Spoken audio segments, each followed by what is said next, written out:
ஒரு ஆஃபீஸில் வேலை பார்க்குற ஒருத்தர் ஏதோ தப்பு பண்ணிவிட்டார். உடனே மேல் அதிகாரி அவரை கூப்பிட்டு அனுப்புனார். நீ செஞ்சது தப்புன்னார் கோபமாக. இது ஒரு ரகம்.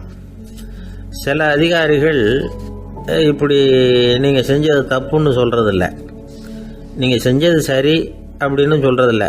எப்படி சொல்லுவாங்கன்னா, நீங்கள் செஞ்சது சரியில்லைன்னு நான் நினைக்கிறேன் அப்படின்னு சொல்லுவாங்களாம். அதாவது சில பேர் நீங்கள் செஞ்சது தப்புங்கிறாங்க, அதையே மாற்றி சொல்கிறாரு இவர், நீங்கள் செஞ்சது சரியில்லைன்னு நினைக்கிறேன். இது ரெண்டும் அர்த்தம் ஒன்று தான், இருந்தாலும் வார்த்தைகள் வித்தியாசம். நிர்வாக திறமை இல்லாத ஒரு அதிகாரி யூ ஆர் ராங் அப்படின்னு சொல்லுவாராம். நிர்வாக திறமை உள்ள அதிகாரியாக இருந்தால் அதையே கொஞ்சம் மாற்றி I think you are not correct அப்படின்பாரான். இதுதான் வித்தியாசம். இருந்தாலும் வார்த்தைகளை உபயோகப்படுத்துகிற விதத்தை வச்சு தான் வேலை நல்லா நடக்கிறதும் நடக்காததும் இருக்குது. விவரம் தெரிஞ்சவங்க என்ன சொல்கிறாங்க தெரியுமா? Be a leader not a boss அப்படிங்கிறாங்க. ஒரு லீடராக இரு, பாஸாக இருக்காதே அப்படிங்கிறாங்க. சரி, அப்படின்னா லீடருக்கும் பாஸுக்கும் வித்தியாசம் உண்டா அப்படின்னு கேட்டால் இருக்குன்னு சொல்கிறாங்க. லீடருங்கிறவர் வேற, பாஸுங்கிறவர் வேற. ஒரு லீடர் எப்படி நடந்துக்குவார், ஒரு பாஸ் எப்படி நடந்துக்குவார், இதை முதல்ல நாம் தெரிஞ்சுக்கணும். அவங்க எப்படி நடந்துக்குவாங்க அப்படிங்கிறதுக்கு சில விவரங்கள் இருக்குது. அதை கேட்டோம்னா நாம் புரிஞ்சுக்கலாம் அதை. அதாவது பாஸுங்கிறவர் விரட்டிக்கிட்டே இருப்பார், லீடருங்கிறவர் ஊக்கப்படுத்திக்கிட்டே இருப்பார்.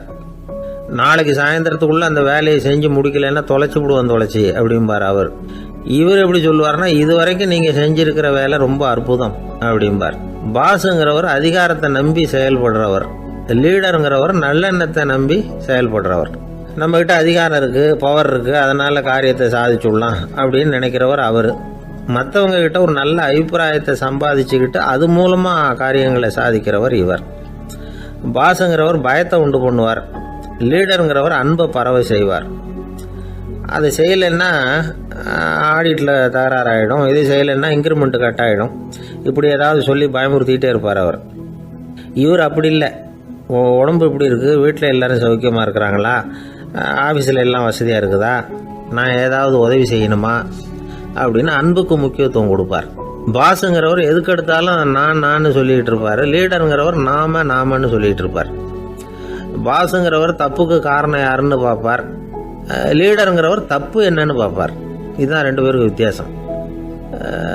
தி boss shows who is wrong, the leader shows what is wrong அப்படின்னு சொல்லுவாங்க. இந்த காரியம் எப்படி செய்யப்பட்டிருக்கு அப்படின்னு தெரிஞ்சுக்கிறவர் பாஸ். இந்த காரியத்தை எப்படி செய்யணும்னு செஞ்சு காட்டுறவர் லீடர். பாஸுங்கிறவர் பணியாளர்களை திட்டுவார், லீடர் மரியாதைக்குரியவராக நடத்துவார், அதுக்குரியவராக அவர் நடந்துக்குவார். செய்கிற வேலையை ஒரு சுமையாக நினைக்க வைக்கிறவர் பாஸ், செய்கிற வேலையை ஒரு சந்தோஷமாக ஆக்கிறவர் லீடர். ஒரு முதலாளியாக இருக்கிறவர் அல்லது ஒரு நிர்வாகியாக இருக்கிறவர் இது மாதிரியான நுணுக்கங்களை எல்லாம் தெரிஞ்சு வச்சுக்கிறது நல்லது. ஒரு பாஸ் இருக்கார், அவர் ஒரு நாள் ரொம்ப பெருமையாக தன்னோட ஆஃபீஸை பற்றி பேசிக்கிட்டு இருந்தார். எனக்கு கீழே 200 பேர் வேலை செய்கிறாங்க சார், நான் ஒரு கோடு கிழிச்சா அவங்க அதை தாண்டாத அளவுக்கு நான் நடந்துக்கிறேன் சார் அப்படின்னார் அவர். அது எப்படி முடியுது உங்களால் அப்படின்னு கேட்டோம். நான் கோடே கிழிக்கிறதில்ல சார் அப்படின்னார். அது ஒரு புகைவண்டி நிலையம். அங்கே ஒருத்தர் காலார நடந்து வந்துக்கிட்டு இருந்தார்.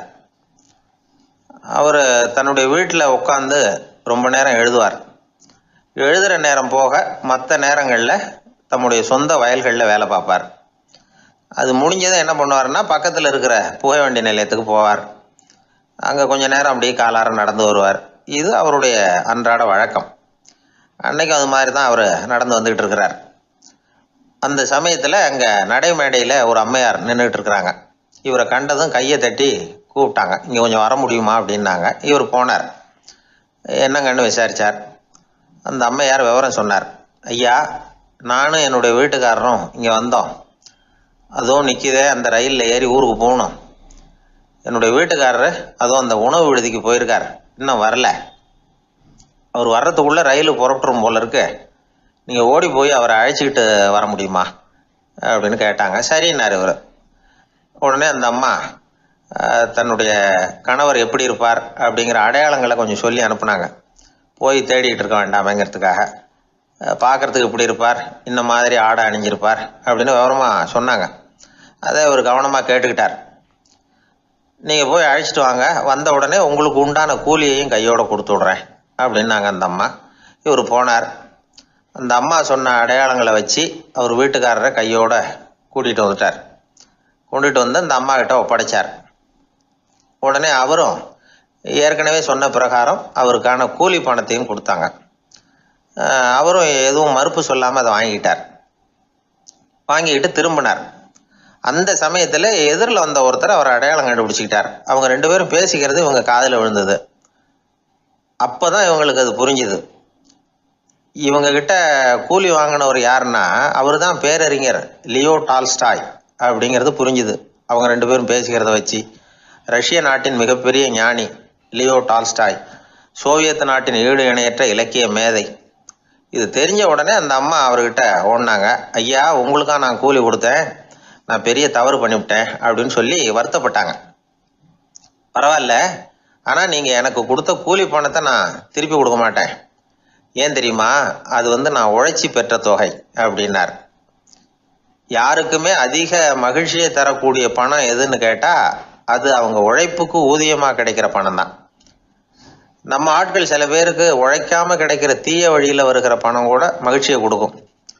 ஒரு பெரிய தொழிற்சாலை, அதோட முதலாளி கடுமையான ஒரு கட்டுப்பாடு விதிச்சிருந்தார்.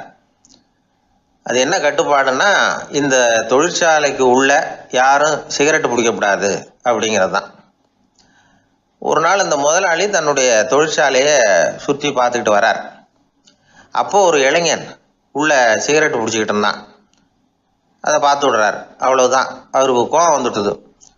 உடனே உதவியாளரை கூப்பிட்டார். அதோ பாரு, அந்த சிகரெட்டு பிடிச்சிக்கிட்டு இருக்கிறானே, அவன் கணக்கை முடித்து வெளியில் அனுப்பி வச்சிரு அப்படின்னு உத்தரவு போட்டார். அது பிரகாரம் உடனே அவனை அழைச்சிட்டு போய் கணக்கு பார்த்து சம்பள பாக்கி அப்புறம் உதவித்தொகை எல்லாத்தையும் மொத்தமாக கையில் கொடுத்து வெளியில் அனுப்பி வச்சுட்டாங்க. அவன் பணத்தோடு வெளியில் வந்தான்.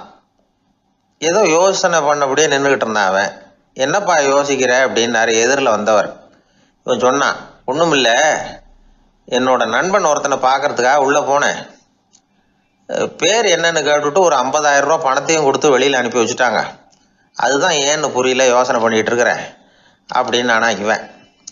அதனால் நாம் உழைச்சி சம்பாதிக்கிற பணம் தான் உயர்வு, சும்மா வர்ற பணம்லாம் மகிழ்ச்சியை தராது அப்படிங்கிறத புரிஞ்சுக்கணும். அப்பேற்பட்ட ஞானி ரஷ்ய மேதை அவர் பாருங்க, அந்த பணத்தை வாங்கின பணத்தை திருப்பி கொடுக்க மாட்டேன்னு விட்டார். ஏன்னா அது உழைத்து பெற்ற தொகை, அதை நான் கொடுக்க மாட்டேன்னார். அதனால் நமக்கு செல்வம் சேர்க்கறது பெருசு இல்லை, அந்த சேருகிற செல்வம் நமக்கு மகிழ்ச்சியை கொடுக்கணும். அதுக்கு என்ன வழின்னா, நாம் உழைத்து சம்பாதிக்கணும் அப்படிங்கிறத அதிலிருந்து புரிஞ்சிக்க வேண்டியது ரொம்ப அவசியம். அதனால் உழைப்போம் உயர்வோம், இதுதான் வெற்றியின் ரகசியம். ஒரு தடவை கலைவாணர் NS கிருஷ்ணன் பேராசிரியர் கல்கியை சந்தித்து பேசிக்கிட்டு இருந்தாராம். கலைவாணர் கல்கியை பார்த்து, எனக்கு கதை எழுத ஆசையாக இருக்குது, எப்படி எழுதுறதுன்னு கேட்டாராம். கதை எழுதுறதுக்கு 4 மை வேணும்னாராம் கல்கி. அப்படியா, அப்படின்னா என்னென்ன கலர் மை அப்படின்னு கேட்டிருக்காரு கலைவாணர் சிரிச்சுக்கிட்டே. நான் சொன்னது கலர் மை இல்லை, அது வேற மை. அதாவது கதை எழுதுறதுக்கு தேவைப்படுகிற 4 மை எதுன்னா, 1 திறமை, 2 பேணாமை, 3வது தனிமை, 4வது பொறுமை அப்படின்னாராம். உடனே கலைவாணர், உங்கள் யோசனை அருமை அப்படின்னாராம். அதுதான் கலைவாணர். பொதுவாக எழுத்தாளர்கள் எழுதுகிற மாதிரி நடந்துக்கிறது இல்லை, ஆனால் கலைவாணர் என்ன சொல்லுவாரோ அதே மாதிரி நடந்துக்குவார். எல்லாருக்கும் எல்லாம் கிடைக்கணுங்கிற கருத்தை சினிமா படங்களில் வலியுறுத்துவார். அதே மாதிரி நடைமுறை வாழ்க்கையிலேயே எல்லாருக்கும் எல்லாமும் கொடுப்பார். பணம், பதவி, புகழ் இப்படி எதுவுமே இல்லாத ஒரு சாதாரண மனுஷனாக இருந்தால் கூட இவர் மனுஷனுக்கு கொடுக்குற மரியாதையில் கொஞ்சமும் குறைச்சல் இருக்காது. இந்த குணம் சாதாரணமாக எல்லாருக்கும் இருக்கிறது இல்லை. அவர் சினிமா தியேட்டருக்கு போய் சினிமா பார்க்குறது வழக்கம். அவர் வந்திருக்கிறாருங்கிறது தெரிஞ்சால் போதும், வெளியில் பிச்சைக்காரங்க கூடிடுவாங்க. இது அவருக்கு தெரியும். வெளியில் நம்மளை நம்பி ஒரு கூட்டம் காத்துக்கிட்டு இருக்குமேன்னு நினைப்பார். உடனே ஒரு 100 ரூபா நோட்டை கொடுத்து சில்லறையாக மாற்றிட்டு வர சொல்லுவார். படம் முடிஞ்சு வெளியில் வர்றப்போ சில்லறையோடு வருவார், எல்லாருக்கிட்டையும் கொடுத்துருவார். ஏன்னா எல்லாரும் தேடிட்டு வருவாங்க அவரை. என்ன எல்லாரும் சௌக்கியமாக இருக்கிறீங்களா அப்படின்னு பிரியமாக விசாரிப்பார். ஏதோ ரொம்ப நெருங்கின சொந்தக்காரங்களை விசாரிக்கிறது மாதிரி விசாரிப்பார். தன்கிட்ட இருக்கிற சில்லறையை எல்லாருக்கும் சமமாக பிரித்து கொடுத்துட்டு தான் அங்கேருந்து புறப்படுவார். ஒரு நாள் அது மாதிரி புறப்படுற சமயத்தில் ஒரு சின்ன பையனுக்கு சில்லறை எதுவும் கிடைக்கல கொடுக்கறதுக்கு. இது கலைவாணருக்கு தெரியாது. காரில் ஏறி புறப்பட்டு போயிட்டார். அந்த பையன் காரை பிடிச்சிக்கிட்டு பின்னாடியே ஓடிச்சாந்துருக்கிறான். ஐயா, நீங்களே இல்லைன்னு சொன்னால் நான் என்ன பண்ணுறது? இன்னைக்கு பட்னி தான், அம்மாவுக்கு வேற உடம்பு சரியில்லை அப்படின்னு கத்திக்கிட்டே ஓடியாந்தானா. கலைவாணர் கவனிச்சுட்டார். உடனே காரை நிறுத்த சொன்னார், இறங்கினார். அந்த சின்ன பையனை கட்டி பிடிச்சிக்கிட்டு என்னை மன்னிச்சுக்கப்பா, நான் கவனிக்காமல் வந்துட்டேன் அப்படின்னு சொல்லி அழ ஆரம்பிச்சிட்டாராம். இன்னொரு தடவை இதே மாதிரி ஒரு தியேட்டர்லேருந்து வெளியில் வந்திருக்கிறார். ஒரு ஆள் அவர்கிட்ட வந்து நின்றுருக்கார். அவர் கொடுக்கறதுக்கு இவர்கிட்ட பணம் இல்லை. பணம் இல்லையாப்பா அப்படின்னாராம். உங்ககிட்டே இல்லையா அப்படின்னாராம் அவர். கலைவாணருக்கு மனசு ரொம்ப சங்கடமாக போச்சு. உடனே புறப்பட்டு வீட்டுக்கு போனார். அங்கே இங்கே தேடி பார்த்து அங்கே இருந்த கொஞ்சம் நெஞ்ச சில்லறையை எடுத்தார். காரு டிரைவரை கூப்பிட்டார். தியேட்டர் வாசலில் நின்றுக்கிட்டு இருந்த ஆசாமியோட அங்க அடையாளங்களை சொன்னார். காரை எடுத்துகிட்டு போய் அந்த ஆளை கண்டுபிடிச்சி இந்த காசை கொடுத்துட்டு வா அப்படின்னு அனுப்பி வச்சாராம். பிச்சை போடுறதுக்காக காரை அனுப்புனதாக வேற யாரை பற்றியாவது நீங்கள் கேள்விப்பட்டிருக்கிறீங்களா? அவர் ஒரு வித்தியாசமான மனிதர், வித்தியாசமான கலைஞர். கலைவாணரோட சகோதரர் கல்யாணம் நடந்தது. அதில் தியாகராஜ பாகவதர் கச்சேரி முடிஞ்ச உடனே அதில் சம்பந்தப்பட்ட கலைஞர்களுக்கெல்லாம் கலைவாணர் பரிசுகள் கொடுக்குறார். அந்த கச்சேரியில் கடம் வாசித்தவருக்கு மட்டும் மற்ற எல்லாருக்கும் கொடுத்ததை விட பெருசாக ஒரு வெள்ளி கோப்பையை பரிசாக கொடுத்தாராம். மற்றவங்களுக்கெல்லாம் சின்னதாக கொடுத்துட்டு கட வித்துவானுக்கு மட்டும் பெருசாக பரிசு கொடுக்குறீங்களே ஏன்னு கேட்டிருக்கிறாங்க. அதுக்கு கலைவாணர் விளக்கம் கொடுத்தாராம். இப்பெல்லாம் ரயிலில் கூட்டம் அதிகங்கிறது உங்களுக்கு எல்லாருக்கும் தெரியும். இந்த வித்வான் இவ்வளவு பெரிய மண்பானையை ரயிலில் ரொம்ப பத்திரமா உடையாம ரொம்ப தூரத்திலேருந்து கொண்டு வந்திருக்கிறாரே, அது என்ன சாமானியமான காரியமா? அவரோட அந்த சாமர்த்தியத்தை பாராட்டுறதுக்காக தான் அவருக்கு இவ்வளவு பெரிய பரிசு அப்படின்னாராம். ஒரு சீடன் வெளியூர் புறப்படுறதுக்கு தயாரா இருந்தான். ரொம்ப தூரம் போக போறான். திரும்பி வர நாளாகும். புறப்படுறதுக்கான ஆயத்த வேலைகளில் ஈடுபட்டிருந்தான். அந்த சமயம் பார்த்து இன்னொரு சீடன் அவங்ககிட்ட வந்தான். நம்ம குரு உன்னை அழைச்சிட்டு வர சொன்னார், வா அப்படின்னு கூப்பிட்டான். இவன் உடனே புறப்பட்டு போனான். குருநாதரை பார்த்தான். அவர் காலில் விழுந்து வணங்கினான். வணங்கிவிட்டு எழுந்திரிச்சான். அவ்வளவுதான். குரு ஏதாவது உபதேசம் பண்ணுவாருன்னு எதிர்பார்த்தான். ஆனா நடந்தது என்ன தெரியுமா? குரு அவனுக்கு ஓங்கி ஒரு அடி கொடுத்தார். எதிர்பாராம இந்த அடியை வாங்கினதும் அந்த சீடன் அதிர்ந்து போயிட்டான். பக்கத்துல இருந்த மற்ற சீடர்களும் திகைச்சு போய் நின்னுட்டாங்க. அடி வாங்கின சீடனுக்கு மனசுக்குள்ள குழப்பம். நாம என்ன தப்பு பண்ணணும், புறப்படுற நேரத்துல இப்படி குரு கிட்ட அடி வாங்குற மாதிரி ஆயிட்டுதே அப்படின்னு நினைச்சு மனசுக்குள்ள ரொம்ப வேதனைப்பட்டான். கொஞ்சம் துணிச்சலை வரவழைச்சுக்கிட்டு குருநாதர்கிட்டயே கேட்டுட்டான், சுவாமி, நான் என்ன தப்பு பண்ணினேன்? என்ன இப்படி அடிச்சுட்டீங்களே, ஒரு வார்த்தை கூட உங்களை எதிர்த்து நான் பேசினது இல்லையே, இவ்வளவு காலமா உங்க விருப்பத்துக்கு விரோதமா ஒரு காரியம் கூட நான் செஞ்சது இல்லையே, வந்ததும் வராததுமா ஒண்ணுமே சொல்லாம என்ன அடிச்சுட்டீங்களே, குருவே நான் செஞ்ச குற்றம் தான் என்ன அப்படின்னு கண்ணீரோட பரிதாபமா கேட்டானா அந்த சீடன். ஆனா அந்த குரு முகத்துல கொஞ்சம் கூட கோபம் இல்லை. அவர் சிரிச்சுக்கிட்டே நின்றுகிட்டு இருந்தாராம். அதுக்கப்புறம் சொன்னாராம், என்னுடைய அருமை சீடனே, நீ ஒரு தவறும் பண்ணல. நான் உன்னை அடிச்சது நீ ஏதோ தப்பு பண்ணிவிட்டேங்கிறதுக்காக இல்ல, நீண்ட பயணம் போக போறேன், ஞாபகமா ஏதாவது கொடுத்து அனுப்ப வேணாமா? நீ ஞானம் பெற்ற பிறகுதான் திரும்பி வர போறேங்கிறது எனக்கு தெரியும். அதுக்கு பிறகு உன்னை வந்து அடிக்க முடியுமா? அதனால இப்ப கிடைச்சிருக்கிற இந்த வாய்ப்பை பயன்படுத்திக்கிட்டேன். அப்போதைக்கு இப்பவே அடிச்சுட்டேன், அவ்வளவுதான், வேற ஒண்ணும் இல்லை அப்படின்னாராம். குரு சிரிச்சுக்கிட்டே இப்படி சொல்றார். இருந்தாலும் இதுவும் ஒரு உபதேசம் தான். அதிர்ச்சிகளால விழிப்படைய வைக்கிறதும் ஒரு வழிதான். இது ஜென் வழி.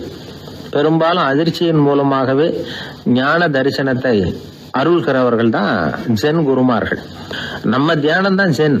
இந்தியாவிலிருந்து சீனாவுக்கு போய் கொஞ்சம் பேர் மாறி வளம் பெற்று ஜப்பான்ல ஜென் ஆகி வளர்ந்துருக்குது, அவ்வளவுதான். ஜென்கிறது தியானம். எதை நினைச்சும் தியானிக்கிறது இல்ல, எல்லாத்திலையும் தியானம் இருக்கிறதா சொல்லுது ஜென். பேசுறது, இருக்கிறது, நடக்கிறது, சாப்பிடுறது, சிரிக்கிறது, தூங்குறது, தொழில் செய்யறது அல்லது சும்மா இருக்கிறது எல்லாமே தியானம் தான். ஜென்கிறது ஒரு சுய தரிசனம். தன்னைத்தானே அடையாளம் கண்டுகொள்கிறது தான் அது. இல்லாத எதையும் தேடி கண்டுபிடிக்கிறது இல்லை.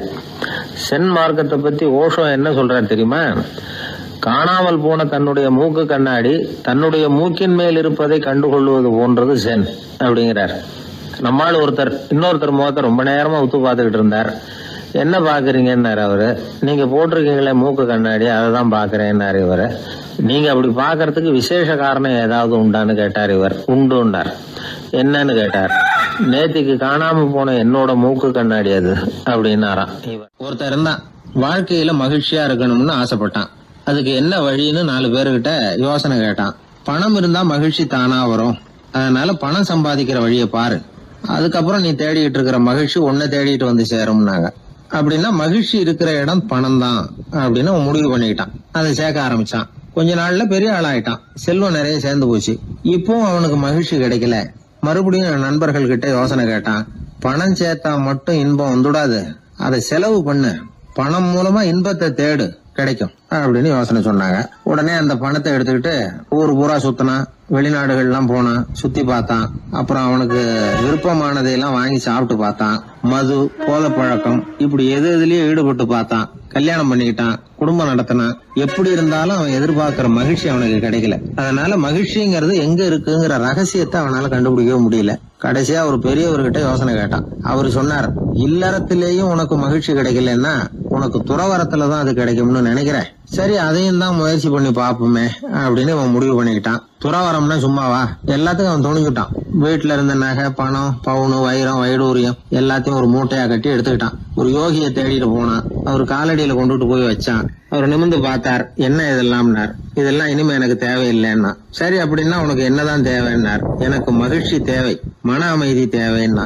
அந்த யோகி தன்னுடைய காலடியில் இருந்த மூட்டையை பிரிச்சு பார்த்தார். உள்ள தங்கம், வைரம், நகை, பணம் எல்லாம் இருக்கு. அவ்வளவுதான். அவசரமா அதை சுருட்டி எடுத்துக்கிட்டார். தலையில வச்சுட்டு ஒரே ஓட்டமா ஓட ஆரம்பிச்சுட்டார். இவனுக்கு அதிர்ச்சியா போட்டுது. அடடா, இந்த ஆளு போலி ஆசாமி போல இருக்க, ஏமாந்துட்டோமே அப்படின்னு நினைச்சான். வருத்தப்பட்டான். அந்த துக்கம் ஆத்திரமா மாறிச்சு. உடனே அந்த யோகியை துரத்த ஆரம்பிச்சான். அவரு ஒரே ஓட்டமா ஓடுறார். சந்து பொந்தெல்லாம் நுழைஞ்சு ஓடுறார். இவனும் விடாம துரத்துறான். கடைசியா அந்த யோகி மூச்சு இறக்க ஒரு இடத்துல வந்து நின்னார். அது எந்த இடம்னா ஒரு புறப்பட்ட இடம். எங்க இருந்து ஓட ஆரம்பிச்சாரோ அங்கேயே வந்து நின்னார். துரத்திட்டு வந்தவனும் ஓடி வந்து நின்னான். இப்ப அந்த யோகி சொன்னார், என்னப்பா பயந்துட்டியா? இந்தா உன்னோட செல்வம், நீயே வச்சுக்கோ அப்படின்னு சொல்லி மூட்டையை திருப்பி கொடுத்தார். கைவிட்டு போன தங்கமும், வைரமும், பணமும் திரும்ப கிடைச்சிட்டுதுங்கிறதுல அவனுக்கு ஏகப்பட்ட மகிழ்ச்சி. இப்போ மறுபடியும் அந்த யோகி சொல்றார், நீ வர்றதுக்கு முன்னாடி கூட இந்த தங்கமும் வைரமும் உங்ககிட்டதான் இருந்தது. ஆனா அப்போ உனக்கு மகிழ்ச்சி இல்ல. இப்போ உங்ககிட்ட இருக்கிறதும் அதே தங்கமும் வைரமும் தான். ஆனா இப்போ உன் மனசுல மகிழ்ச்சி இருக்கு. இதுல இருந்து என்ன தெரியுது? மகிழ்ச்சிங்கிறது வெளியில இல்ல, உள்ள இருக்கு. அது நம்ம மனசுல இருக்கு. இதை நல்லா புரிஞ்சுக்கணும். தங்கத்தையும் வைரத்தையும் மூட்டை கட்டி தலையில வச்சுக்கிட்டு அலைஞ்சானே, அவன் மாதிரிதான் நம்மள பல பேருக்கும் மகிழ்ச்சி எங்க இருக்குங்கிற உண்மை புரியறது இல்ல. அதனாலதான் பல சமயங்கள்ல நாம மகிழ்ச்சிக்காக அடுத்தவங்களை சார்ந்து இருக்கிறோம். நமக்கு வேண்டியப்பட்ட ஒருத்தன் பணம், நகை எல்லாத்தையும் ஒரு மூட்டையா கட்டி எடுத்துக்கிட்டு ஒருத்தர் காலடியில வச்சான். இது எனக்கு தேவையில்லைன்னா. உனக்கு என்னதான் தேவைன்னார் அவர். எனக்கு மன அமைதி தேவைன்னா. உனக்கு மன அமைதி தேவைப்படுகிற அளவுக்கு இப்ப என்ன ஆயிட்டுதுன்னார் அவர். வேற ஒண்ணும் இல்ல, இந்த பணத்தையும் நகையையும் நான் யாரு வீட்டுல எடுத்தனோ அந்த வீட்டுக்காரங்க இப்ப என் பின்னாடி துரத்திட்டு வந்துட்டு இருக்கிறாங்க, அவ்வளவுதான் அப்படின்னு நானா. மகிழ்ச்சியை தேடுகிறவர்கள் இந்த உலகத்துல அதிகம். அது எங்க இருக்குன்னு புரிந்து கொண்டவர்கள் ரொம்ப குறைவு. எது உண்மையான மகிழ்ச்சி அப்படிங்கறத புரிஞ்சுக்கிட்டு அதுக்கு தகுந்த மாதிரி நம்முடைய வாழ்க்கையை அமைச்சுக்கணும். ஒரு ஆள் இருந்தார். அவரு தன்னை ஒரு குருன்னு சொல்லிக்கிட்டார். மௌன குரு, வாயே திறக்கிறது இல்லை. அவருக்கு 2 சீடர்கள் உண்டு. இவங்க தான் வர்றவங்க கிட்ட பேசுவாங்க, விளக்கம் கொடுப்பாங்க. ஒரு நாள் இந்த சீடர்கள் 2 பேரும் எங்கேயோ வெளியில் போயிட்டாங்க. அந்த நேரம் பார்த்து ஒருத்தர் அங்கே வந்தார். குரு கிட்ட போனார். குருவே, புத்தர்னா என்னன்னு கேட்டார். குருவுக்கு ஒன்றும் புரியல. அவர் உண்மையான குருவாக இருந்தாவில் புரியும். அவர் திருன்னு முழிக்க ஆரம்பிச்சிட்டார். இந்த நேரம் பார்த்து இந்த சீடர்கள் எங்கேயோ போயிட்டாங்களே, என்ன பண்ணுறது, உதவிக்கு யாராவது கிடைக்க மாட்டாங்களா அப்படின்னு அப்படியே சுற்றி பார்க்குறார். அங்கங்கே பார்க்குறார். வந்தவர் இதை கவனிச்சார். ஏதோ புரிஞ்சுக்கிட்ட ஒரு மாதிரி அடுத்த கேள்வி கேட்டார். தர்மம்னா என்ன சுவாமின்னார். குருவுக்கு ரொம்ப சங்கடமாக போச்சு. நம்ம நிலைமை இப்படி ஆகிட்டுதே, இக்கட்டில் மாட்டிக்கிட்டோமே அப்படின்னு நினச்சபடியே விட்டத்தை பார்த்தார். அப்புறம் குனிஞ்சு தரையை பார்த்தார். அப்படியே உட்காந்துக்கிட்டார். வந்தவர் உடனே அடுத்த கேள்விக்கு போயிட்டார். தியானம்னா என்ன சுவாமின்னார். பாவம் என்ன பண்ணுவார் அந்த குரு, பேசாமல் கண்ணை கெட்டியாக மூடிக்கிட்டார். இது ஏதடா வம்பா போச்சுன்னு. இவர் இப்படி பண்ணால் கூட வந்தவர் சளைக்கல. இன்னொரு கேள்வியும் கேட்டார். ஆசீர்வாதம்னா என்ன அப்படின்னார்.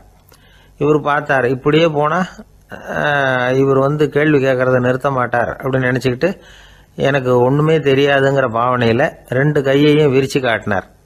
வந்தவர் முகத்தில் மகிழ்ச்சி, மன நிறைவு, ஏதோ எல்லாம் புரிஞ்சுக்கிட்ட ஒரு மாதிரி அங்கேருந்து புறப்பட்டு போனார். வழியில் அந்த குருவோட சீடர்கள் 2 பேரையும் சந்தித்தார். உங்கள் குருவை தான் பார்த்துட்டு வரேன்னார் இவர். என்ன நடந்ததுன்னு கேட்டாங்க. இவர் விவரமாக சொல்கிறார். உங்கள் குரு எவ்வளவு பெரிய ஞானி தெரியுமா? புத்தர்னா என்னன்னு கேட்டேன். அதுக்கு அவர் அப்படியும் இப்படியும் பார்த்தார். அதுக்கு என்ன அர்த்தம் தெரியுமா? மக்கள் புத்தரை அங்கேயும் இங்கேயும் தேடுறாங்க. உண்மையில் அவர் அங்கேயும் இங்கேயும் தேடி கண்டுபிடிக்க முடியாது அப்படிங்கிறத அவர் செய்கை மூலம் உணர்த்தினார். அதுக்கப்புறம் தர்மம்னா என்னன்னு கேட்டேன். அவர் மேலேயும் கீழையும் பார்த்து தர்மம் சமமானது, அதில் உயர்வு தாழ்வு இல்லைங்கிறத உணர்த்தினார். அதுக்கப்புறம் தியானம்னா என்னன்னு கேட்டேன். கண்ணை மூடிக்கிட்டார். கண்ணை மூடி காணுகிற அற்புதம் அது அப்படிங்கிறத புரிஞ்சுக்கிட்டேன். கடைசியாக ஆசீர்வதிக்கப்படுறது பற்றி கேட்டேன். கைகளை நீட்டி உதவுறது தான் அது அப்படிங்கிறத தன்னுடைய இருகை விரித்து உணர்த்தினார். எவ்வளோ பெரிய மகான் அவர் அப்படின்னு சொல்லிவிட்டு அவர் பாட்டுக்கு போயிட்டார். சீடர்கள் அதுக்கப்புறம் மெதுவாக குருக்கிட்ட சேர்ந்தாங்க. அவங்கள பார்த்ததும் குருவுக்கு கோபம் வந்துட்டுது. அடே பாவிகளா, எங்கடா போய் தொலைஞ்சிங்க? நான் ஒரு ஆளுகிட்ட மாட்டிக்கிட்டு என்ன பாடுபட்டிருக்கேன்னு தெரியுமான்னார்.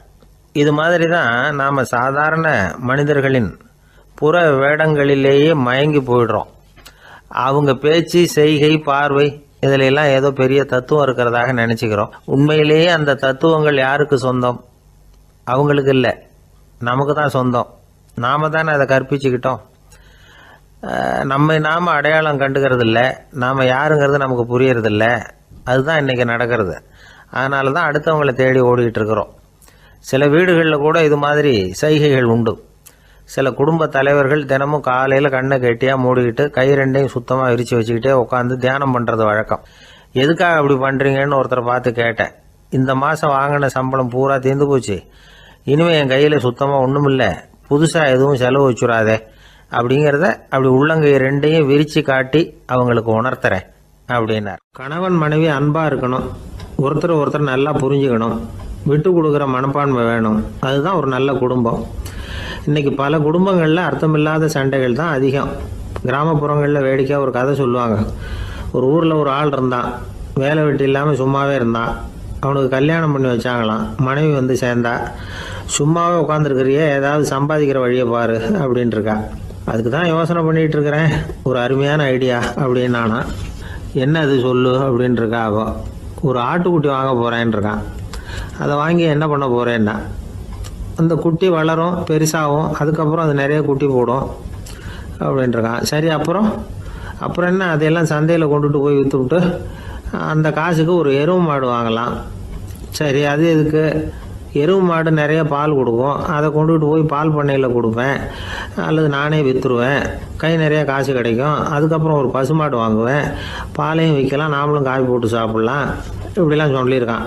அப்போ அந்த பொண்ணு சொல்லிச்சான், அடுத்த தெருவில் இருக்கிற எங்கள் அம்மா வீட்டுக்கும் கொஞ்சம் பால் கொடுத்து அனுப்பலாம் அப்படின்ட்டுருக்கா அந்த பொண்ணு. இந்த இடத்துல கணவனுக்கு கோவம் வந்துட்டுது. அது எப்படி உங்கள் அம்மா வீட்டுக்கு எதுக்கு கொடுக்கணும்? அதெல்லாம் முடியாதுன்றிருக்கான்.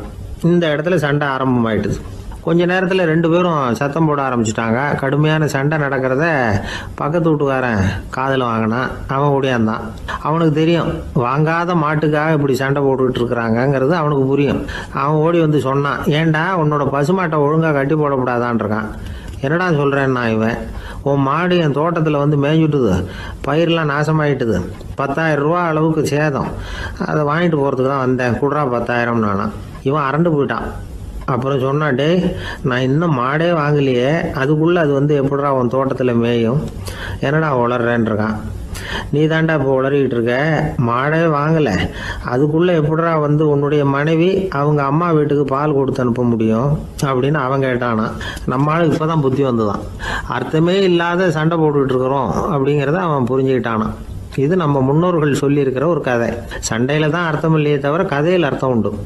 அதாவது இல்லாத விஷயங்களுக்காக சண்டை போட்டுக்கிட்டு இல்லறத்தை வீணாக்கிக்கிட்டு இருக்கிற மனிதர்கள் இன்றைக்கு நிறைய பேர் இருக்கிறாங்க. ஒருத்தன் தன்னுடைய மனைவியை பற்றி மாமனார்கிட்ட புகார் சொன்னானா, மாமா உங்கள் பொண்ணு அர்த்தமில்லாத சண்டை போடுறா, எதுக்கு எடுத்தாலும் எடுத்து எறிஞ்சு பேசுகிறா அப்படின்ட்டுருக்கான். நீ எப்படி மாப்பிள்ளை அதை சமாளிக்கிற அப்படின்னு கேட்டிருக்காரு அவரு. அவள் எடுத்து எறிகிறது என் மேலே படாமல் ஒதுங்கி நின்றுக்கிறேன் அப்படின்னு நானா. இவன் பிரிட்டிஷ் ஆட்சி நடந்துக்கிட்டு இருந்த காலம் 1920களின் கடைசி. அப்போ நடந்த ஒரு உண்மை நிகழ்ச்சி இது. ஒரு கல்யாண மாப்பிள்ளை ரயிலில் இறங்க போகிறார். அவரை வரவேற்க ஒரு ராஜ குடும்பமே காத்துக்கிட்டு இருக்குது. மங்களூர்லேருந்து இறங்குற அந்த மாப்பிள்ளை யார் தெரியுமா? ஒரு நாய். உண்மைதான், அந்த நாய்க்கு தான் கல்யாணம். சுதேசி சமஸ்தானத்து மன்னர்களில் ஒருத்தர் ஜூனாகட் மகாராஜா. அவரோட வளர்ப்பு நாய் ரோஷனாரா. அதுக்கு கல்யாணம் பண்ணி வைக்கணும்னு ஆசைப்பட்டார். மாப்பிள்ளை தேடினார். மங்களூர் மகாராஜாவோட வளர்ப்பு நாய் ஒன்று இருந்தது, பேர் பாபி. இது ரெண்டுக்கும் கல்யாணம் நடத்த முடிவு பண்ணார். திருமணத்துக்கு வேண்டிய எல்லா ஏற்பாடுகளையும் பண்ணுங்க அப்படின்னு உத்தரவு போட்டார். ஆயிரக்கணக்கான அழைப்புதழ்கள், பல சமஸ்தான மன்னர்கள், ஜமீன்தார்கள், பிரிட்டிஷ் அதிகாரிகள், பெரிய பணக்காரங்க, இப்படி நிறைய பேருக்கு அழைப்புதழ்கள் அனுப்பி வச்சாங்க. பத்திரிகையை பார்த்தவங்கெல்லாம் திகைச்சு போயிட்டாங்களாம். இருந்தாலும் என்ன பண்ணுறது, ராஜாவே அழைக்கிறார், போகாமல் இருக்க முடியுமா? அந்த சமயத்தில் நாட்டின் கவர்னர் ஜெனரலாக இருந்தவர் இர்வின் பிரபு. அவருக்கும் ஒரு பத்திரிகை போயிருக்குது. வாங்கி பார்த்ததும் அவருக்கு பயங்கர எரிச்சல். உடனே குப்பை தொட்டியில் போட்டுவிட்டாராம். மாட்சிமை தங்கிய பிரிட்டன் சக்கரவர்த்தியின் பிரதிநிதியான தன்னை கேவலம் ஒரு நாயின் திருமணத்துக்காக அழைக்கிறதா அப்படின்னு அவருக்கு ஆத்திரம். இருந்தாலும் கல்யாணம் பிரமாதமாக நடந்துதான்.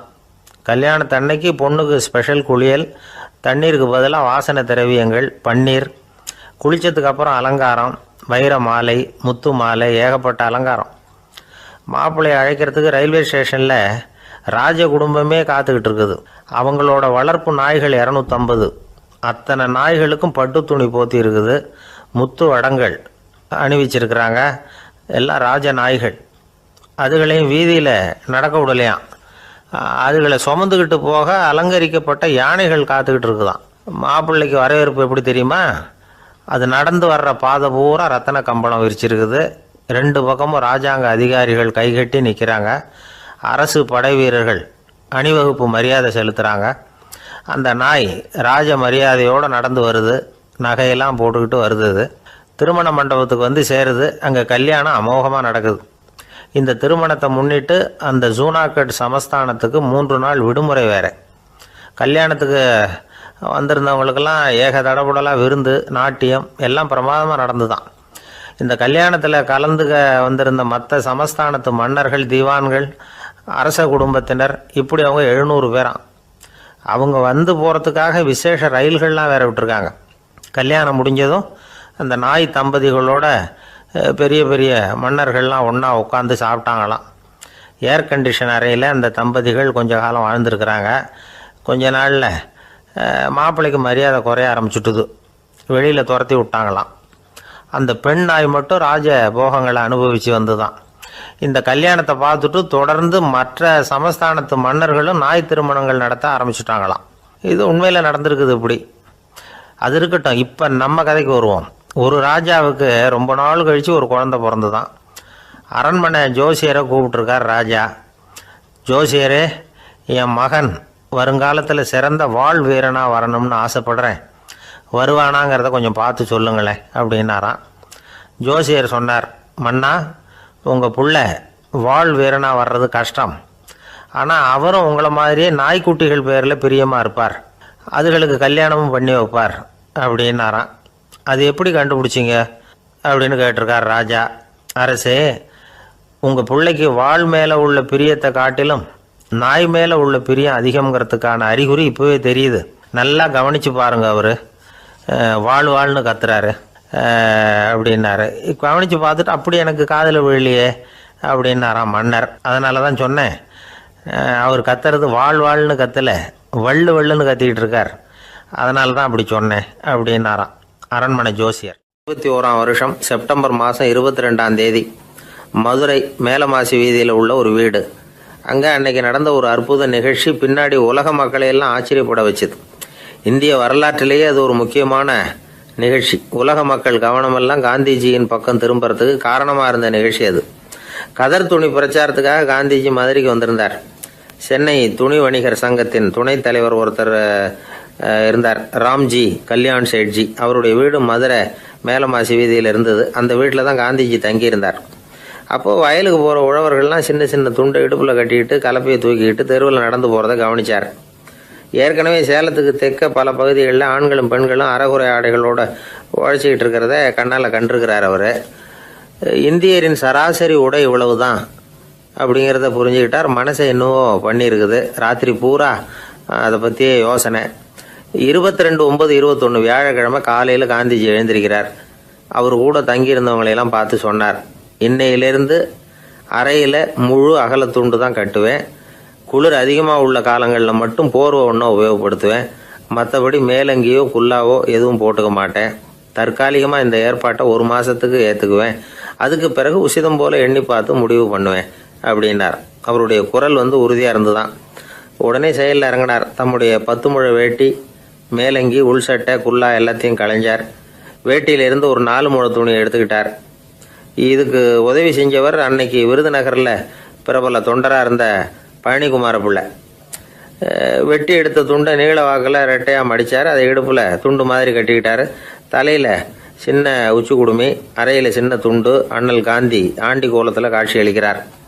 கூட இருந்தவங்கள பார்த்து காரைக்குடிக்கு புறப்படலாமே அப்படின்னார். அவர் நண்பர்களும் சீடர்களும் திகைச்சு போய் நிற்கிறாங்க. இந்த விரதம் நிரந்தரமாக ஆகிடுமோங்கிற பயம் அவங்களுக்கு. எப்படியோ இந்த விவரம் ராஜாஜிக்கு அன்னைக்கு பிரபலமாக விளங்கின தேசபக்தர் டாக்டர் TSS ராஜனுக்கும் எட்டுச்சு. உடனே 2 பேரும் ஓடி வந்தாங்க. வேண்டாமே இந்த கோலம் அப்படின்னாங்க. காந்திஜி தன்னுடைய முடிவில் உறுதியாக இருந்தார். ராஜாஜி என்னென்னமோ வாதமெல்லாம் பண்ணி பார்த்தார். உங்களுடைய வாதத்துக்கு என்னால் பதில் சொல்ல முடியல, இருந்தாலும் நான் செய்கிறது தான் சரிங்கிறதுல எனக்கு சந்தேகம் இல்லை. இன்றைக்கி அதிகாலை 3 மணி இருக்கும். நான் ஓரளவு விழிச்சுக்கிட்டேன். அதாவது உறக்கமும் விழிப்புமாக இருந்த நிலையில் எனக்கு இந்த எண்ணம் உண்டாச்சு. இது என்னுடைய அந்தராத்மாவின் ஆணை, அதை என்னால் மீற முடியாது அப்படின்னு சொல்லிவிட்டாராம் காந்திஜி. கதர் பிரச்சாரத்துக்காக காரைக்குடிக்கு கிளம்பினார். வாசலில் 4 மோட்டார் வண்டிகள் காத்துக்கிட்டு இருந்தது. வீதியில் 2 பக்கமும் ஜனங்கள். காந்திஜி இடுப்பு துணியோடு மோட்டார் வண்டியில் ஏறினார். நண்பர்களும் சீடர்களும் மக்களும் உடல் சிலிர்க்க அந்த காட்சியை பார்க்குறாங்க. மோட்டார் வண்டி நகர ஆரம்பிக்குது. எப்பேற்பட்ட காட்சி அது! சுக்கநாத பெருமானியே கூலி ஆளாக்கிய மண், அப்படி ஆக்கி மண் சுமக்க வச்ச மதுரை இல்லையா, அந்த மதுரை தான் காந்திஜி துறவி கோலம் கொள்றதுக்கும் காரணமாக இருந்திருக்குது. இது இன்னைக்கு எத்தனை பேருக்கு தெரியும்? ஒரு தடவை காந்திஜி நேருவும் சுற்றுப்பயணம் செஞ்சாங்களாம். ஒரு இடத்துல நடந்து போயிட்டு இருக்கிறாங்க. குறுக்க ஒரு வாய்க்கால். நேரு என்ன பண்ணார் தெரியுமா? தன்னுடைய இளமை துடிப்பை காட்டுறதுக்காக கொஞ்சம் தூரம் பின்னாடி போய் அங்கேருந்து வேகமாக ஓடி வந்து அந்த வாய்க்காலை தாண்டினாராம். காந்திஜி அப்படி பண்ணலை. பக்கத்தில் இருந்த பாலம் வழியாக அந்த வாய்க்காலை கடந்து வந்தார். நேரு காந்திஜியை பார்த்து சிரிச்சுக்கிட்டே, என்ன மாதிரி நீங்களும் தாண்டி இருக்கலாமே அப்படின்னாராம். அதுக்கு காந்திஜி சிரிச்சுக்கிட்டே சொன்னாராம், 2 அடி முன்னேறதுக்காக 5 அடி பின்னாடி போகிறதா அப்படின்னாராம். பிள்ளைகளை பற்றி சொல்லுவாங்க. இப்போ ராமர் லட்சுமணர் கதை சொல்லுவாங்க. அதாவது ராமரும் பரதனும் பந்து விளையாடிக்கிட்டு இருந்தாங்களாம். சின்ன வயசில் பந்து விளையாடிட்டு இருந்தாங்களாம். உடனே ராமர் வந்தாராம். வந்து கோசலை அவங்க அம்மா கோசலை மடியில் சோர்ந்து போய் உட்காந்தாராம். சந்தோஷமாக வந்து உட்காந்துருக்காரு. அப்போ அந்த கோசலை அம்மா கேட்டாங்களாம், ஏன்ப்பா அப்படி இவ்வளவு சந்தோஷமாக இருக்கே, என்ன காரணம் அப்படின்னு கேட்டிருக்காரு. அப்படின்னு அந்த அம்மா கேட்டிருக்கு. ராமன் சொன்னான்னா, என் தம்பியோட நான் பந்து விளையாண்டுக்கிட்டு இருந்தேன். பரதன் அவன் ஜெயிச்சுட்டான், நான் தோத்துட்டேன். என்னை அவன் ஜெயிச்சுட்டான். அவனுடைய வெற்றி எனக்கு சந்தோஷமாக இருக்குது, தம்பியோட வெற்றி, அதனால் நான் சந்தோஷமாக இருக்கேன்னு சொல்லியிருக்கு. அந்த அம்மாவுக்கு ரொம்ப சந்தோஷம். தம்பி ஜெயிக்கிறாங்கிறத பற்றி அண்ணன் சந்தோஷப்படுறானே அப்படின்னு. கொஞ்ச நேரத்தில் பரதன் வந்திருக்கான். அவன் சோர்ந்து போய் கலங்கி போய் அதே அம்மா மடியில் உட்காந்துருக்கான். நீ ஏன்ப்பா, நீ தான் ஜெயிச்சுட்டியாமே, நீ என்னத்துக்கு வருத்தப்பட்டுக்கிட்டு வர அப்படின்னு கேட்டிருக்கேன் அந்த அம்மா. அப்போ பரதன் சொன்னானா, நான் ஜெயிக்கணுங்கிறதுக்காக அண்ணன் விட்டு கொடுத்தாரு, தோத்துட்டாரு, அதனால் எனக்கு வருத்தமாக இருக்குது. உண்மையில் அவர் தான் ஜெயிச்சிருக்க வேண்டியது, எனக்காக விட்டு கொடுத்தாரு அண்ணன், அதனால் நான் வருத்தப்படுறேன்னா. அப்போ அந்த அம்மா சொல்லிச்சான், இப்படி தான் தம்பியினுடைய வெற்றி அண்ணனை சந்தோஷப்படுத்துது, அண்ணனுடைய தோல்வி தம்பியை வருத்தப்பட வைக்குது. இப்படி தான் இருக்கணும், அண்ணன் தம்பின்னா அப்படி தான் குடும்பத்தில் இருக்கணும்னு சொல்லி அந்த அம்மா சொன்னதாக சொல்லுவாங்க ராமாயண கதை. அதே போல் இப்போ இதில் வரும், நபிகள் நாயகத்தினுடைய பேரர்கள் பாத்திமாவனுடைய பிள்ளைகள் 2 பேர், ஹசன் ஹுசைன் 2 பேர் நபிகள் நாயகத்தினுடைய பேரன்மார்கள். அன்னை பாத்திமாவனுடைய குழந்தைகள். ஹசனும் ஹுசைனும் பேசிக்கிறதே இல்லையா கொஞ்ச நாள். இந்த அம்மாவுக்கு அதை பார்க்குறாங்க, ஏதோ அண்ணன் தம்பிக்குள்ளே ஏதோ தகராறு போல் இருக்கு, ஏன் பேசிக்க மாட்டேங்கிறாங்க அப்படின்னு சொல்லி அந்த பிள்ளைகளை கூப்பிட்டு வச்சு அந்த அம்மா புத்தி சொல்லிச்சான். இதை பாருப்பா, நீ அண்ணன் தம்பிக்குள்ளே இது மாதிரி இருக்கக்கூடாது. உங்கள் பாட்டனார் ஒரு புத்திமதி சொல்லியிருக்காரு, உனக்கு தெரியுமா? ஒரு முஸ்லீம் இன்னொரு முஸ்லீமோடு 3 நாட்களுக்கு மேல் பேசாமல் இருந்தால் அது அவனை கொலை செய்வதற்கு ஒப்பாகும் அப்படின்னு நபிகள் நாயகம் சொல்லியிருக்கார். தெரியுமா உனக்குன்னு அந்த அம்மா சொல்லிச்சான். அப்போ அந்த தம்பிக்காரர் சொன்னாராம், ஹுசைன் சொல்லியிருக்கார், அதுவும் எனக்கு தெரியும். அதே தாத்தா பாட்டனார் என்ன சொல்லியிருக்காருன்னா, அந்த 2 பேரில் யார் முதல்ல சலாம் சொல்கிறாங்களோ, யார் முதல்ல முன்னாடி பேசுகிறாங்களோ அவங்களுக்கு சொர்க்கம் கிடைக்கும், இறைவனுடைய ஆசி கிடைக்கும்னு சொல்லியிருக்கிறார். அந்த ஆசி அண்ணனுக்கு கிடைக்கட்டுமேங்கிறதுக்காக நான் பேசாமல் இருக்கிறேன் அப்படின்னா. அந்த ராமனும் பரதனும் எப்படி இருந்தாங்களோ அப்படி தான் ஹசனும் ஹுசைனும் இருந்திருக்கிறார்கள். அந்த பாசம்தான் குடும்பத்தில் வேணும். வாழ்க்கையே வெறுத்து போச்சு சார் அப்படின்னு சொல்லிட்டு வந்தான் ஒருத்தன். ஏப்பா அப்படி சொல்ற அப்படின்னு. நான் இந்த உலகத்துக்கு தேவையே இல்லை சார் அப்படின்னா. இந்த உலகத்துல தேவையில்லாம எதுவுமே இல்லையே என்ன நிமிர்ந்து பார்த்தான். இப்போ உன் உடம்புல இருக்கிற காலை மட்டும் எடுத்துருவோமா, அது உனக்கு தேவையில்லை அப்படின்னு.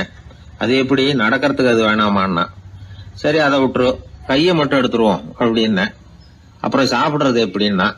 சரி அப்படின்னா இப்போ உன் உடம்புல தேவையில்லாம அனாவசியமா இருக்கிற ஒரு பகுதியை சொல்லு, அதை மட்டும் எடுத்துருவோம்னு. அவன் யோசனை பண்ண ஆரம்பிச்சான். அப்புறம் மெதுவா சொன்னான், எல்லாமே அவசியமா தான் தோணுது அப்படின்னு சொல்லி அவன் சொன்னான். நீ சொன்னதுக்கு அப்புறம் யோசனை பண்ணி பார்த்தா எல்லாமே அவசியம்னு எனக்கு தோணுதுன்னா. உனக்கு எல்லாமும் அவசியம், ஆனா நீ இந்த உலகத்துக்கு அவசியம் இல்லை, அப்படித்தானே? இப்பதான் அவன் குழம்ப ஆரம்பிச்சான்.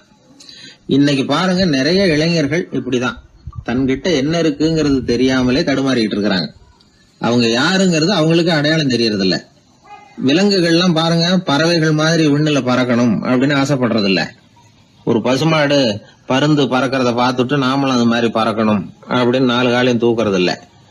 சரி, ஆனா ஒரு மனுஷன் என்ன நினைக்கிறான்னா, அவங்கிட்ட என்ன திறமை இருக்கு அப்படிங்கறத அவனுக்கு புரியாம நடந்துக்கிறான். சரி, ஒரு மனுஷங்கிட்ட என்ன திறமை இருக்குங்கிறத எப்படி கண்டுபிடிக்கிறது? இந்த உலகத்துல இருக்கிற ஒவ்வொரு மனிதனுக்கும் ஒரு தனித்தன்மை உண்டு. அதாவது ஒருத்த மாதிரி இன்னொருத்தன் இருக்கிறது இல்ல. ஆனாலும் உளவியல் நிபுணர்கள் மனிதர்களின் குணாதிசயங்களை வச்சு அவங்கள 3 வகையா பிரிக்கிறாங்க. சில பேர் எப்படின்னா, தான் சம்பந்தப்பட்ட வேலையோட இருந்து விடுறது இல்ல. எதிர இருக்கிறவன் செய்யற வேலை, இன்னொரு பிரிவுல இருக்கிறவன் செய்யற வேலை எல்லாத்திலையும் தலையிடுவாங்க. மனோதத்துவத்துல இதுக்கு டாமினன்ஸ்னு பேர். இப்படிப்பட்ட குணாதிசயம் உள்ளவங்க எதுக்கு பொருத்தம் தெரியுமா? ஒரு நிறுவனத்தை தலைமையேற்று நடத்துறது, நிர்வாக பொறுப்பு வகிக்கிறது, இது மாதிரி பணிகளுக்கெல்லாம் இவங்க ரொம்ப பொருத்தமா இருப்பாங்க. 2வது வகை மனிதர்கள் எப்படின்னா, இவங்க ரொம்ப இனிமையா பேசுவாங்க, திறமையா பேசுவாங்க, அடுத்தவங்களோட பேசுறதுக்கு ஆசைப்படுவாங்க. இப்படிப்பட்டவங்க எல்லாம் விற்பனை துறையில வேலை பார்க்கறதுக்கு ரொம்ப பொருத்தம். இதை தவிர 3வது வகை மனிதர்கள் உண்டு. அவங்க எப்படின்னா, இவங்களுக்கு பகுத்து உணரும் ஆற்றல் உண்டு, உறுதிப்பாடு உண்டு, அடுத்தவங்களோட அதிகம் பேச மாட்டாங்க. இன்னும் சொல்ல போனா 4 பேரோட பேசுறதே இவங்களுக்கு பிடிக்காது. செய்யற வேலையை நுணுக்கமா செய்வாங்க. எந்த பிரச்சனையா இருந்தாலும் சரி, அது சம்பந்தமா எல்லா விவரங்களையும் சேகரிப்பாங்க. இந்த வகை மனிதர்களுக்கு ஆராய்ச்சி வேலை, அக்கௌண்டன்ட் வேலை, இது மாதிரியான பொறுப்புகளை கொடுக்கலாம். ஒவ்வொரு மனிதனையுமே கொஞ்சம் கூர்ந்து கவனிச்சு பாருங்க. அவனுக்குள்ள இந்த 3 விதமான திறமைகளும் உண்டு. எது அதிகம் எது குறைவு அப்படிங்கறதுலதான் வித்தியாசம். நாம ஒவ்வொருத்தரும் கொஞ்சம் சுயமா சிந்திச்சு பார்க்கணும். நாம இந்த 3 வகையில எந்த வகை அப்படிங்கறத நாமளாதான் தேடி கண்டுபிடிக்கணும். இப்ப சொல்லப்பட்ட 3 குணங்களுமே ஆளுமை சம்பந்தப்பட்டது. இதுல ஒருத்தருடைய இயல்பு, திறமை இதெல்லாம் அடங்காது. இதெல்லாம் தனி. இதையெல்லாம் யார் நினைச்சாலும் முறையா பயிற்சிகள் மூலமா வளர்த்துக்கலாம்.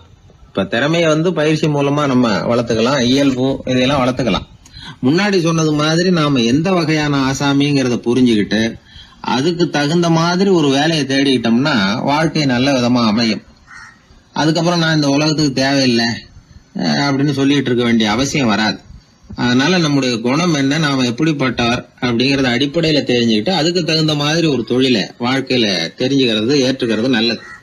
இப்போ ஒரு அக்கௌண்டன்ட் வேலைக்கு இன்டர்வியூ நடந்தது. ஒருத்தர் வந்தார். அந்த நேர்காணல்ல அவர்கிட்ட ஒரு கேள்வி கேட்டாங்க. ஏன்னா அவர் வந்திருக்கிறது இந்த ரொம்ப கணக்கு சம்பந்தப்பட்ட வேலை, அக்கௌண்டன்ட் வேலை. அதனால இந்த நேர்காணல்ல அவர்கிட்ட கேட்டாங்க, 8, 3 இது 2 பெருக்குனா என்ன அப்படின்னு கேட்டாங்க. அவர் என்ன சொல்லிவிட்டார், 23ன்னு சொல்லிவிட்டார். 8 3 பெருக்குனா 24ன்னு சொல்லியிருக்கணும். ஏதோ அவசரத்துல 23ன்னு சொல்லிவிட்டார் பதில். சரி போன்னு சொல்லிவிட்டாங்க. அவர் வெளியில வந்துட்டார். வெளியில வந்ததும் யோசனை பண்ணார், அடடா 8 3 பெருக்க சொன்னாங்க. நம்ம 24ன்னு சொல்றதுக்கு பதிலா 23ன்னு சொல்லிவிட்டோம். இந்த சின்ன கணக்கு கூட நமக்கு தெரியல அப்படின்னு நினைச்சிருப்பாங்களே, நிச்சயமா நமக்கு இந்த வேலை கிடைக்காது அப்படின்னு முடிவு பண்ணிட்டு போயிட்டார். ஆனா பாருங்க, 10வது நாள் அவருக்கு அப்பாயின்மெண்ட் ஆர்டர் வந்துட்டுது. வேலையில உடனே வந்து சேர்ந்துங்க அப்படின்னு. சரி, ஏதோ தவறுதலா போட்டாங்க போல இருக்கு, நாம எதையும் வெளியில சொல்லிட்டு இருக்க வேணாம் அப்படின்னு சொல்லி இவரும் கம்முன்னு போய் வேலையில சேர்ந்துக்கிட்டார். ரொம்ப நாள் கழிச்சு வேலை நிரந்தரமானதும் மெதுவா மேனேஜர் கிட்ட போய் உண்மையை சொன்னார்.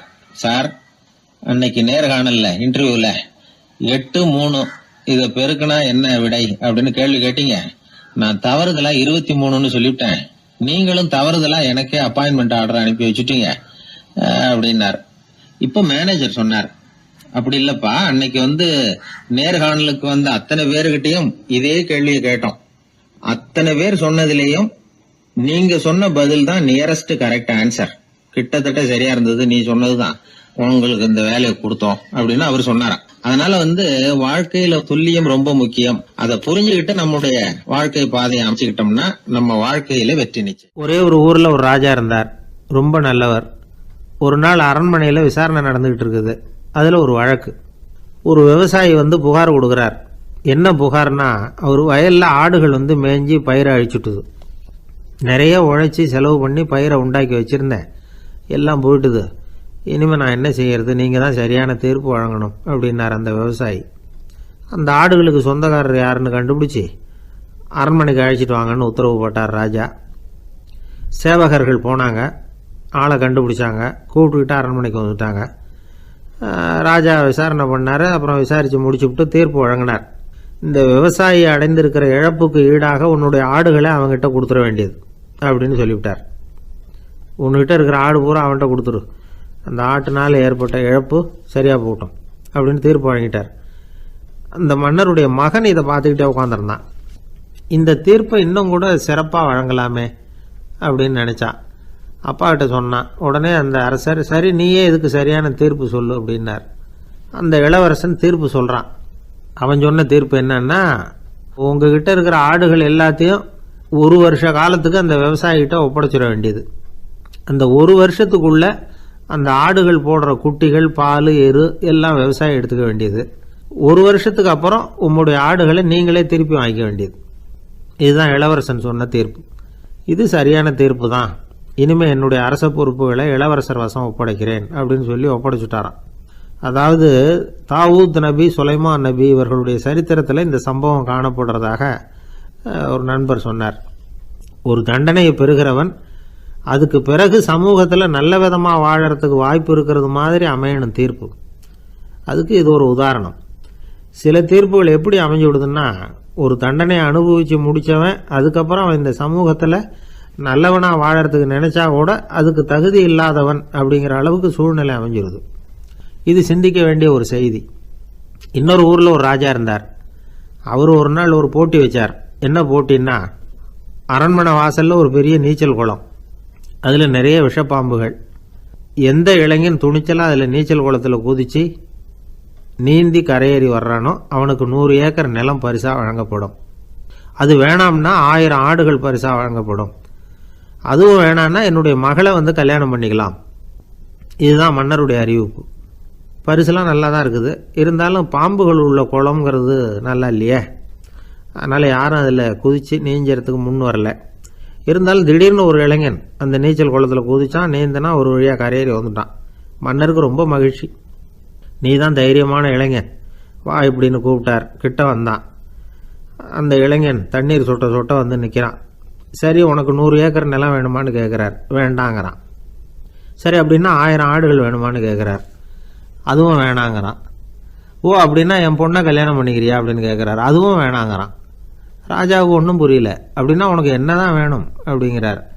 என்னை பிடிச்சி இந்த குளத்தில் தள்ளி விட்டவன் யாருங்கிறது எனக்கு தெரியணும் அப்படின்னா. வெளிநாட்டுக்கு போகணும்னு ஆசை, ஆனால் அவனுக்கு எந்த மொழியும் தெரியாது. இருந்தாலும் சமாளிச்சுக்கலாம்னு முடிவு பண்ணிட்டு கிளம்பிட்டான்.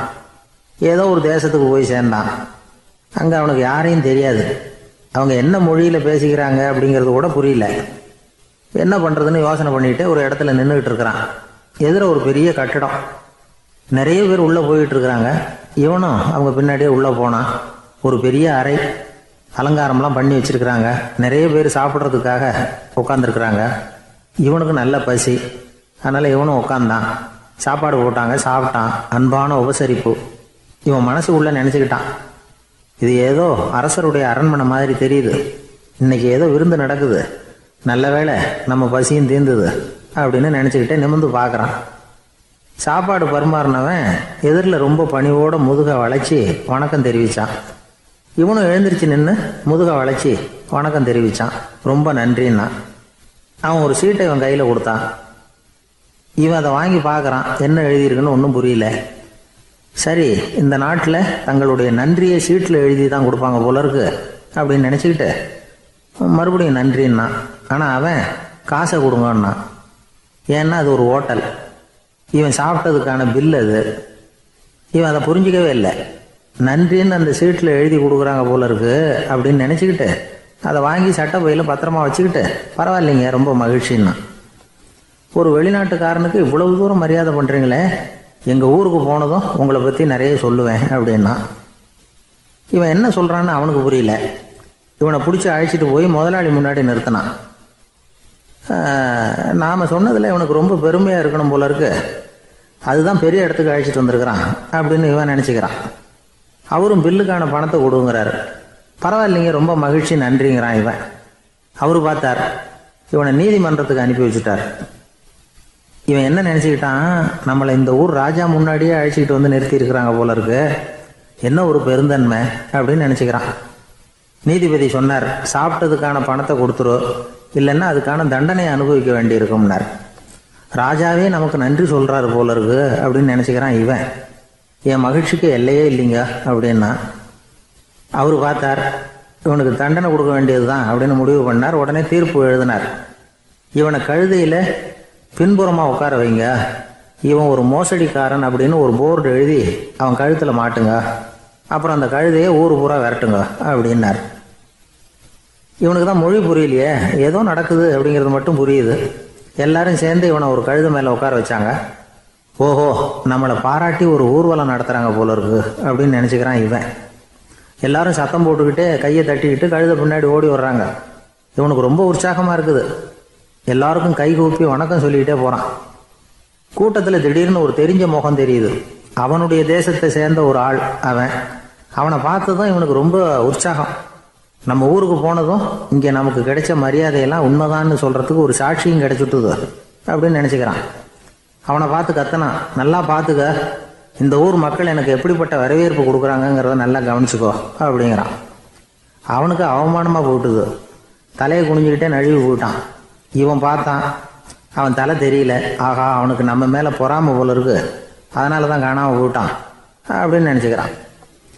இப்படி ஒரு வேடிக்கை கதையை பெரியவங்க சொல்கிறது உண்டு. கதை வேடிக்கையாக இருந்தாலும் இதில் உள்ள கருத்து என்ன தெரியுமா? அந்த கழுதை மேலே உட்காந்துருக்கிறானே, அது மாதிரி தான் நாமளும் அகங்காரங்கிற கழுதை மேலே உட்காந்துக்கிட்டு இருக்கோமா. நாமளும் கிட்டத்தட்ட அதே மாதிரி பிரம்மையில் தான் இருக்கிறோமா. என்ன நடக்குதுங்கிறதே புரியறதில்ல. அகங்காரத்தில் பேசுகிறவனுக்கும் சித்த சுவாதீனம் இல்லாமல் பேசுகிறவனுக்கும் அதிக வித்தியாசம் இருக்கிறதில்ல. அது மாதிரி ஒருத்தன் தன்னுடைய வீட்டை சுற்றி சேற்றை வாரி அரைச்சிக்கிட்டு இருந்தானா.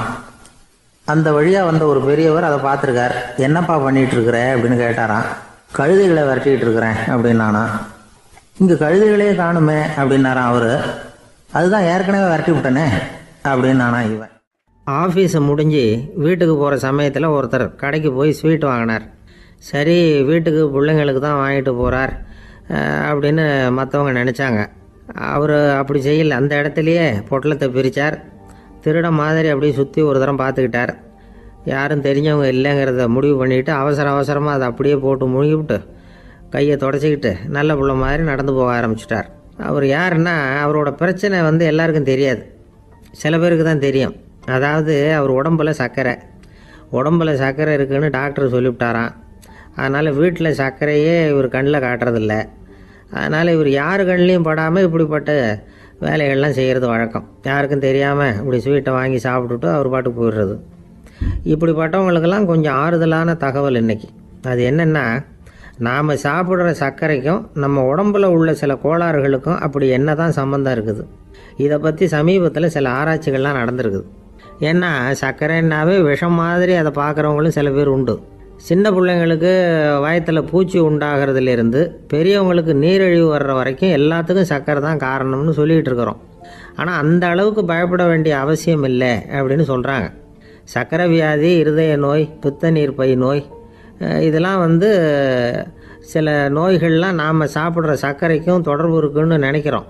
ஆனால் அப்படி சம்பந்தம் உண்டுங்கிறதுக்கு போதுமான அளவுக்கு ஆதாரம் இல்லை அப்படிங்கிறாங்க ஆராய்ச்சியாளர்கள். ஒரே ஒரு சம்பந்தம் தான் உறுதியாக இருக்குதான்.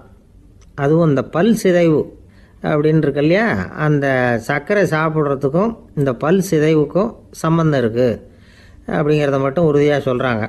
சர்க்கரைன்னா நாம் சாப்பிட்ற ஜீனி மட்டும் இல்லை, பழம், காய்கறி, பால், தேன், இப்படி எல்லாத்துலேயும் அது இருக்குது.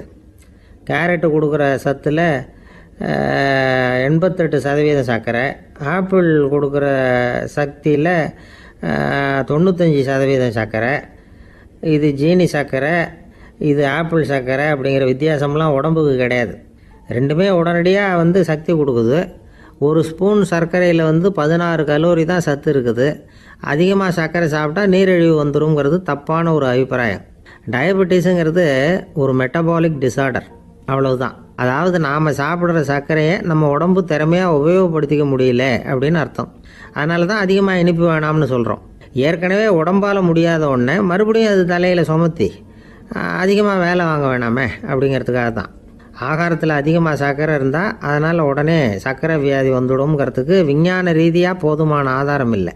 அதனால் எப்போவாவது அதிகமாக ஸ்வீட்டு சாப்பிட்டுட்டா ஐயோ அதிகமாக சாப்பிட்டோமோ, என்ன பண்ண போகுது தெரியலையே அப்படின்னு நினச்சி மனசை போட்டு குழப்பிக்க வேண்டியதில்லை. பொதுவாக எதுவுமே அதிகமாக வேண்டாம், எல்லாம் சீராக இருந்தால் போதும். நீரிழிவுங்கிறது புதுசாக வந்துட்ட ஒரு நோய் இல்லை, ரொம்ப காலமாகவே இருக்கிற ஒன்று தான்.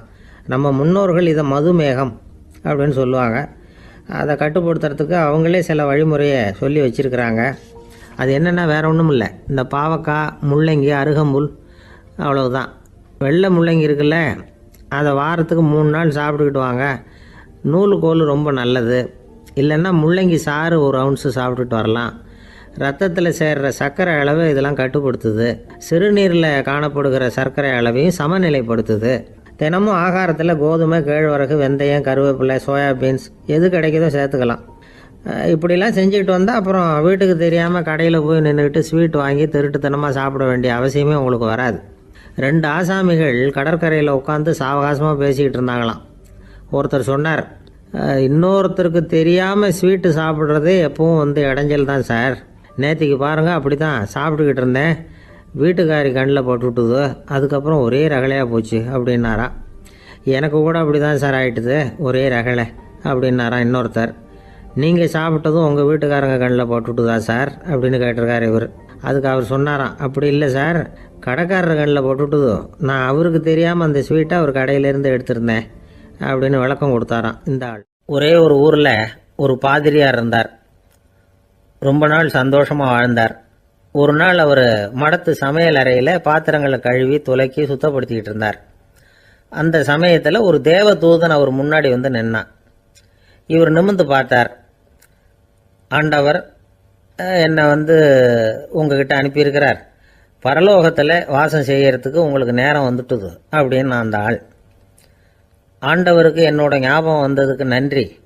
ஆனாலும் இப்போ இங்கே நீயே பாரு, எவ்வளவு பாண்டங்கள் பாக்கி இருக்கு, இவ்வளவையும் நான் சுத்தப்படுத்த வேண்டியிருக்கு. நான் நன்றி கெட்டவனாக இருக்க விரும்பலை. இந்த பணியை முடிக்கிற வரைக்கும் என்னுடைய பரலோக வாழ்வை தள்ளி வைக்க முடியுமா, நீ என்ன நினைக்கிற அப்படின்னு கேட்டார். தேவதூதன் தனக்கே உரிய விவேகத்தோட அன்போட பாதிரியாரை பார்த்தான். சரி, என்ன செய்யலாம்ங்கிறத அப்புறம் சொல்கிறேன் அப்படின்னு சொல்லிவிட்டு புறப்பட்டு போயிட்டான். ஒரு நாள் அந்த பாதிரியார் தோட்டத்தில் உள்ள களைகளை எல்லாம் ஒரு களை கொத்தியால் கொத்தி களை எடுத்துக்கிட்டு இருக்கிறார்.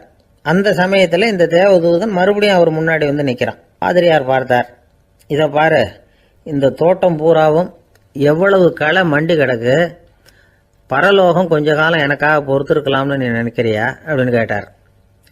தேவதூதன் சிரிச்சுக்கிட்டே மறுபடியும் மறைஞ்சிட்டான். மறுபடியும் அவர் களை எடுக்கிறது, தானிய களஞ்சியத்துக்கு வர்ணம் பூசுறது, இப்படிப்பட்ட வேலைகளில் ஈடுபட்டிருக்கார். இன்னொரு நாள் ஒரு மருத்துவமனையில் நோயாளிகளை கவனிச்சுக்கிட்டு ரொம்ப தீவிரமாக இருக்கிறார் அந்த பாதிரியார். ஒரு நோயாளியோட தாகத்துக்கு தண்ணீர் கொடுத்துட்டு நிமிர்ந்து பார்க்குறப்போ தேவதூதன் மறுபடியும் அவர் முன்னாடி நிற்கிறான். இந்த தடவை பாதிரியார் தன்னலமற்றவராக பேரன்பை காட்டக்கூடிய வகையில் தன்னுடைய 2 கைகளையும் உயர்த்தியபடி தேவதூதனின் கவனத்தை பிணியால் வாடக்கூடிய நோயாளிகளின் பக்கம் திருப்பினாராம். தேவதூதன் ஒன்றும் சொல்லலை, மறைஞ்சிட்டான். அன்னைக்கு சாயந்தரம் பாதிரியார் மடத்தில் உள்ள தன்னுடைய அறைக்கு போய் இளைப்பாறினார். யோசிச்சு பார்த்தார். தேவதூதனையும் தேவதூதனின் விருப்பத்தையும் பல நாள் தள்ளி போட்டு வந்ததையும் அவர் ரொம்ப நினச்சி பார்த்தார். திடீர்னு தான் முதுமை அடைகிறதையும் சோர்வு அடைகிறதையும் உணர்ந்தார். ஆண்டவரை நினைச்சார். ஆண்டவரே, உம்முடைய தூதனை மறுபடியும் என்கிட்ட அனுப்புனா நான் சந்திக்கிறதுக்கு ஆவலாக இருக்கேன் அப்படின்னு சொல்கிறப்பவே தேவதூதன் பக்கத்தில் நின்னான். பாதிரியார் நிமிர்ந்து பார்த்தார். நீ இப்போவே என்னை அழைச்சிக்கிட்டு போக விரும்பினா நான் பரலோகத்துக்கு வர்றதுக்கு தயாராக இருக்கேன்னார். தேவதூதன் அந்த பாதிரியாரை அன்போடவும் விவேகத்தோடவும் பார்த்து, நீங்கள் என் கூட பரலோகத்துக்கு வர்ற தயாராக இருக்கிறதா சொல்கிறீங்க, ஆனால் நீங்கள் இது வரைக்கும் வேறு எங்கே இருந்ததா நினைக்கிறீங்க அப்படின்னானா. அப்படின்னா இது வரைக்கும் இருந்த இடம்தான் பரலோகம் அப்படிங்கிறத உணர்த்தியிருக்கிறான். பரலோகம்னா என்னன்னு புரிஞ்சுக்கிறதுக்கு இந்த சம்பவம் நமக்கு உதவியாக இருக்குது. தொண்டு செய்கிறத விட பெரிய செயல் வேறு எதுவும் இருக்க முடியாது. அது நம்ம மனசுக்கு கொடுக்குற சுகத்தை வேறு எதுவும் கொடுக்க முடியாது. நாம் தொண்டு செய்கிற இடம் தான் அந்த புண்ணிய இடம். ஆனால் இந்த காலத்துல எல்லாம் நாம் தொண்டு செய்யணும்னு நினச்சி ஏதாவது ஆரம்பித்தா கூட அதை ஒரு மாதிரியாக சுற்றி நின்று வேடிக்கை பார்க்க ஆரம்பிச்சிடுறாங்க. ஒரு பெரியவர் அப்படித்தான் ஒரு தொண்டு செஞ்சுக்கிட்டு இருந்தார். ஒரு கோவில் கட்டிக்கிட்டு இருந்தாங்க. அதில் ஒரு இடத்துல ஒரு பலகையை வச்சு ஆணி அடிக்கிற வேலையை செஞ்சுக்கிட்டு இருந்தார் அந்த பெரியவர். ஒரு சின்ன பையன் அதை ரொம்ப ஊக்கமாக அக்கறையாக கவனிச்சுக்கிட்டு இருந்தான். பெரியவர் இதை கவனித்தார். என்னப்பா பார்க்குற, உனக்கும் இது மாதிரி தொண்டு செய்யணும்னு ஆசையாக இருக்கா அப்படின்னு கேட்டார். அதுக்கு அந்த பையன் சொல்கிறான், அப்படி இல்லைங்க, நீங்கள் ஆணி அடிக்கிறப்போ கையில் சுத்தியால் அடிச்சுக்கிட்டா எப்படி துடிப்பீங்க எப்படி கத்துவீங்கன்னு தெரிஞ்சுக்கிறதுக்காக அதை பார்க்கணும்னு ஆசை, அதுக்காக தான் காத்துக்கிட்டு இருக்கேன் அப்படின்னு நான். ஒரு ஊரில் ஒரு பெரிய செல்வந்தர் இருந்தார். பணத்துக்கு பஞ்சம் இல்லை. அதனால் இந்த உலகத்தில் முடியாத காரியம் எதுவும் இல்லைன்னு நினச்சார். பணம் இருந்தாலும் அந்த நினப்பு தானாக வந்துடும். அதனால் இவரும் அப்படி நினச்சதில் ஒன்றும் தப்பு இல்லை. அந்த ஊருக்கு குருநானக் ஒரு தடவை வந்தார். அவருக்கு இந்த செல்வந்தர் ரொம்ப பிரமாதமாக ஒரு வரவேற்பு கொடுத்தார். ஊர் எல்லையிலேயே எங்கள் வீட்டுக்கு விருந்து சாப்பிட்டுட்டு போகணும்னு கேட்டுக்கிட்டார். அவரும் சரின்னு ஒத்துக்கிட்டார். உடனே தன்னுடைய பங்களாவில் ஒரு பெரிய விருந்துக்கு ஏற்பாடு பண்ணார். குருநானக்கை அழைச்சிட்டு வீட்டுக்கு போனார். உட்கார வச்சார். ஐயா, நான் இந்த ஊர்லேயே ரொம்ப பெரிய வசதி உள்ளவன். என்னால் எல்லாம் முடியும். உங்களுக்காக நான் என்ன செய்யணும்னு சொல்லுங்கள். எதுவாக இருந்தாலும் பரவாயில்ல, எவ்வளவு செலவானாலும் பரவாயில்ல, என்னால் செய்ய முடியும்.